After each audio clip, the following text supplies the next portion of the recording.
Hello my dear children, আশা কৰোঁ তোমালোক সকলো ভালে আছা। মোৰ ছাত্ৰ ছাত্ৰীসকল, আমি ইতিমধ্যে ৰাজনীতি বিজ্ঞানৰ প্ৰথমটো চেপ্টাৰ জাতিগত প্ৰক্ৰিয়াৰ যিটো প্ৰত্যাহ্বান সেইখিনি যিটো পটভূমি সেই পটভূমি প্ৰথমটো ক্লাছত আলোচনা কৰিছিলোঁ আৰু ইয়াৰ লগে লগে আজি তোমালোকক কিছু শৰ্ট কুৱেশ্যন সেই প্ৰথম যিখিনি অংশ আলোচনা কৰা হৈছে তাৰ ওপৰত মই আগবঢ়াই দিছোঁ। আশা কৰোঁ তোমালোক উপকৃত হ'বা আৰু সেই কুৱেশ্যন আনসাৰখিনি তোমালোকে শিকি ল'বা।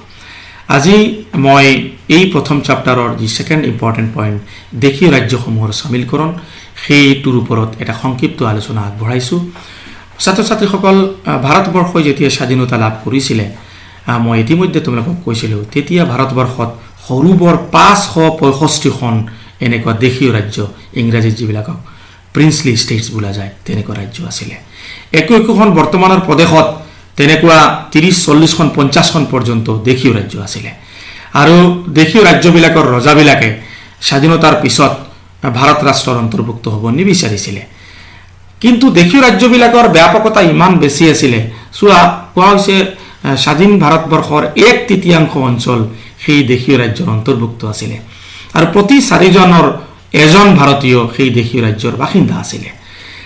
এতিয়া ভাৰত চৰকাৰৰ সন্মুখত যি প্ৰত্যাহ্বান, এই প্ৰত্যাহ্বান তোমালোকে ভালকে উপলব্ধি কৰিব পাৰিছা। সকলোতকৈ ডাঙৰ প্ৰত্যাহ্বান কিয় এইটো হৈছে? কাৰণ ভাৰতত স্বাধীনতা লাভৰ আগতে প্ৰথম এটাই উদ্দেশ্য আছিলে ভাৰতবৰ্ষখনক একত্ৰিত কৰি এটা সুন্দৰ সংসদীয় গণতন্ত্ৰ প্ৰতিষ্ঠা কৰা। গতিকে এতিয়া প্ৰথম কামটো হৈছিলে যে এই সৰু সৰু ৰাজ্যবিলাকক কেনেকৈ একত্ৰিত কৰিব পাৰি। কিন্তু ইতিমধ্যে ইংলেণ্ডৰ ৰজাই ভাৰতবৰ্ষই স্বাধীনতা লাভ কৰাৰ আগতে এই কথাটো ঘোষণা কৰি থৈছিলে যে দেশীয় ৰাজ্যসমূহৰ ৰজাসকলে নিজে ইচ্ছা কৰিলে তেওঁলোক স্বাধীন হৈ থাকিব পাৰিব আৰু ইচ্ছা কৰিলে তেওঁলোকে ভাৰতবৰ্ষৰ লগত চামিল হ'ব পাৰিব। গতিকে দেশ কথা সেই ৰজাসকলে তেওঁলোকে জানে যে তেওঁলোকৰ ৰাজত্ব গুচি যাব, তেওঁলোক ৰজা হৈ থাকিব, গতিকে তেওঁলোকেতো আৰু ভাৰত ৰাষ্ট্ৰৰ লগত চামিল হ'বলৈ নিবিচাৰিব।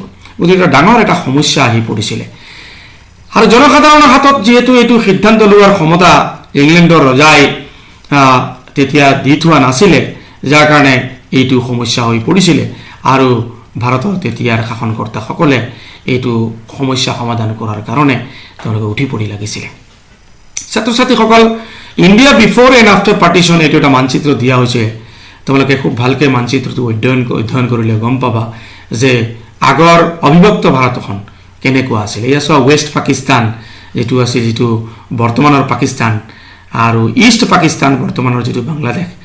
তোমালোকে মেপত দেখিছা ৰঙা ডট চিনেৰে পৃথক কৰি দেখুওৱা হৈছে বৰ্তমানৰ ভাৰতবৰ্ষ। ৰঙা ডট যিটো তাৰ ভিতৰত হৈছে বৰ্তমানৰ ভাৰতবৰ্ষ আৰু ৰঙা ডটৰ বাহিৰত থকা অবিভক্ত ভাৰতবৰ্ষ। গোটেই মেপখন তোমালোকে ষ্টাডি কৰিলে ভাৰত স্বাধীন হোৱাৰ আগৰ এই দৃশ্যটো তোমালোকে ভালকৈ উপলব্ধি কৰিব পাৰিবা। মোৰ ছাত্ৰ ছাত্ৰীসকল, যেতিয়া এই দেশীয় ৰাজ্যসমূহৰ সামিলকৰণৰ কথাটো খুব গুৰুত্ব সহকাৰে আলোচনা কৰিবলৈ লোৱা হ'ল, তেতিয়া কি কৰিলে ভাৰতত প্ৰথম ট্ৰাভাংকাৰ নামৰ প্ৰদেশখনৰ শাসনকৰ্তাজনে ঘোষণা কৰিলে যে নহয়, মই পৰাধীন হ'বলৈ নাযাওঁ, মই ভাৰতবৰ্ষৰ আণ্ডাৰত নাযাওঁ, মই স্বাধীন হৈ থাকিম। আৰু ইয়াৰ লগে লগে হায়দৰাবাদৰ নিজামৰ পিছতেই বহু কেইখন তেনেকুৱা সৰু বৰ ৰাজ্যই ঘোষণা কৰিলে যে তেওঁলোকে ভাৰতবৰ্ষৰ আণ্ডাৰত নাযায়। কিন্তু এটা ভাল কথা হৈছিলে যে ভাৰতবৰ্ষৰ সেই সময়ৰ সূক্ষ্ম দৃষ্টিত থকা তীক্ষ্ণ বুদ্ধিসম্পন্ন নেতৃস্থানীয় ব্যক্তিসকলে ইতিমধ্যে এটা বুজাবুজি চুক্তি স্বাক্ষৰ কৰিছিলে ভাৰত স্বাধীন হোৱাৰ আগত যে আমি একত্ৰিত হ'ব লাগিব ভাৰত স্বাধীনতা লাভ কৰাৰ পিছত। তেতিয়া সেই শাসনকৰ্তাসকলে জনা নাছিলে যে স্বাধীনতাৰ পিছত এইটোৱে তেওঁলোকৰ কাৰণে খুব ডাঙৰ এটা ব্যাঘাত হ'ব আৰু তেওঁলোকক স্বাধীন ৰাজ্যৰ পৰা আঁতৰাই নি পেলাই ভাৰত ৰাষ্ট্ৰৰ অন্তৰ্ভুক্ত কৰোৱাত সহায়ক হৈ যাব নেতৃস্থানীয় ব্যক্তিসকলৰ কাৰণে, সেইটো তেওঁলোকে ভবা নাছিলে। যাৰ কাৰণে কি হৈছিলে, দেশীয় ৰাজ্যবিলাকক এই অস্ত্ৰপাত যি বুজাবুজি চুক্তি, যিটো ইনষ্ট্ৰুমেণ্ট অফ এক্সেছন ইংৰাজীত নামাকৰণ কৰা হয়, সেইটোৰ আধাৰত ৰাজ্যসমূহ এখন ৰাজ্যকৈ চামিল কৰা আৰম্ভ কৰিলে। অৱশ্যে সেই ক্ষেত্ৰত চৰকাৰৰ দৃষ্টিভংগী খুব উদাৰ আছিলে আৰু চৰকাৰে সেই দেশীয় ৰাজ্যসমূহৰ জনসাধাৰণক সন্মান কৰিবলৈ চেষ্টা কৰিছিলে, আশ্বস্ত কৰিবলৈ চেষ্টা কৰিছিলে যে তেওঁলোকে ভাৰতবৰ্ষৰ আণ্ডাৰত আনি পেলাই তেওঁলোকে যিমান যি স্বাধীনতা দিব লাগে সেই জনসাধাৰণক তেওঁলোকে প্ৰদান কৰিব। এই ক্ষেত্ৰত উল্লেখ কৰিব পাৰি সেই নেতৃস্থানীয় ব্যক্তিসকলৰ যিগৰাকী ব্যক্তিৰ তীক্ষ্ণ বুদ্ধিত এই ৰাজ্যসমূহক চামিলকৰণত খুব বেছি ফলপ্ৰসূ হৈছিলে সেই ব্যক্তিগৰাকী আছিলে প্ৰথম ভাৰতৰ গৃহমন্ত্ৰী আৰু উপ প্ৰধানমন্ত্ৰী চৰ্দাৰ বল্লভভাই পেটেল। তেখেতে এটা বলিষ্ঠ ভূমিকা গ্ৰহণ কৰিছিলে আৰু খুব কৌশলপূৰ্ণভাৱে সেই ৰাজ্যসমূহৰ লগত আলোচনা অনুষ্ঠিত কৰিছিলে আৰু এখন এখনকৈ ৰাজ্যসমূহত ভাৰত ৰাষ্ট্ৰ অন্তৰ্ভুক্ত কৰিবলৈ সক্ষম হৈছিলে। মৰমৰ ল'ৰা ছোৱালীসকল, এই চিত্ৰসমূহ তোমালোকে চাবা খুব গুৰুত্ব বহন কৰিছে চিত্ৰসমূহে। এইখিনি তোমালোকে ষ্টাডি কৰিলে দেখা পাবা যে এই সময়ত চৰ্দাৰ বল্লভভাই পেটেলে কি ধৰণৰ বলিষ্ঠ ভূমিকা গ্ৰহণ কৰিছিলে।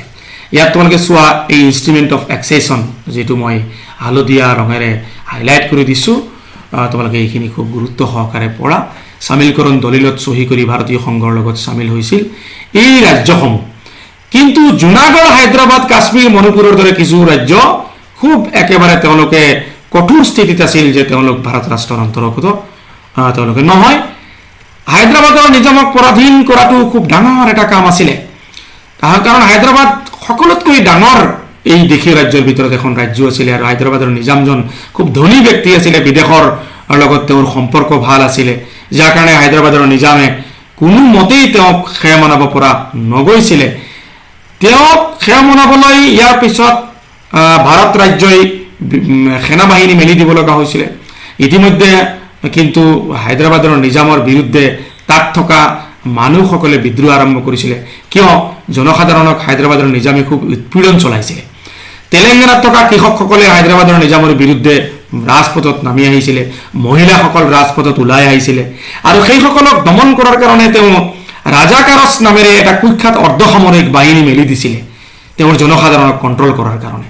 কিন্তু এই সকলো নিষ্ফল হৈছিলে যেতিয়া ভাৰতবৰ্ষই সৈন্যবাহিনী মেলি দি পেলাই হায়দৰাবাদৰ নিজামৰ ওপৰত আক্ৰমণ চলাইছিলে আৰু চেগা চুৰুকাকৈ কেইবাদিনো চলা যুদ্ধৰ অন্তত নিজামে আত্মসমৰ্পণ কৰিবলৈ বাধ্য হৈছিল আৰু অৱশেষত হায়দৰাবাদ ভাৰতৰ লগত চামিল হৈছিল। শেষত গৈ পেলাই মণিপুৰেও তেনেকুৱা চামিলকৰণ চুক্তিত চহী নকৰে।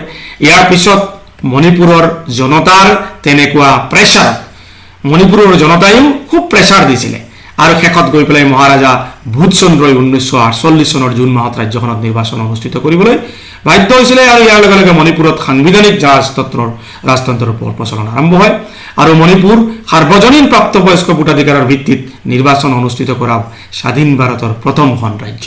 ইম্পৰ্টেণ্ট কথা, স্বাধীন ভাৰতৰ প্ৰথমখন ৰাজ্য যোনে সাৰ্বজনীন প্ৰাপ্তবয়স্ক ভোটাধিকাৰ, তাৰমানে কি সাৰ্বজনীন প্ৰাপ্তবয়স্ক ভোটাধিকাৰৰ বয়স কিমান? 18 বছৰ। সেই 18 বছৰ বয়সৰ লোকক প্ৰাপ্তবয়স্ক ভোটাধিকাৰ দি পেলাই প্ৰথম নিৰ্বাচন অনুষ্ঠিত কৰিছিলে যিখন ৰাজ্য ভাৰতবৰ্ষৰ ভিতৰত, সেই ৰাজ্য হৈছে মণিপুৰ। মৰমৰ ছাত্ৰ ছাত্ৰীসকল, এই কথাখিনি মই তোমালোকলৈ আগবঢ়াইলোঁ। তোমালোকে খুব বিস্তৃতভাৱে কথাখিনি আলোচনা কৰিবা, একেবাৰে সহজ কথাখিনি, আৰু পৰৱৰ্তী সময়ত মই নেক্সট কথাখিনি আলোচনা কৰিম আৰু এইখিনি যিখিনি আলোচনা কৰা হৈছে ইয়াৰ ওপৰত যিখিনি শ্বৰ্ট কুৱেশ্যন আকৌ কালিলৈ মই তোমালোকক এইখিনি দিম আৰু এনেকুৱা আলোচনা শেষ কৰালৈকে মই প্ৰতিদিন যিখিনি কথা আলোচনা কৰিম তাৰ 1 মাৰ্কৰ কুৱেশ্যনখিনি দিম আৰু যেতিয়া গোটেইখিনি চেপ্টাৰ শেষ হৈ যাব তেতিয়া মই 2 মাৰ্কৰ, 4 মাৰ্কৰ আৰু 6 মাৰ্কৰ ইম্পৰ্টেণ্ট কুৱেশ্যনখিনি তোমালোকলৈ আগবঢ়াম। তোমালোক সকলো ভালে থাকা, সকলো কুশলে থাকা, সেইটো কামনা কৰিলোঁ আৰু সময়খিনি যাতে খুব সুন্দৰকৈ তোমালোকে অতিবাহিত কৰা সেইটো আশা কৰিলোঁ।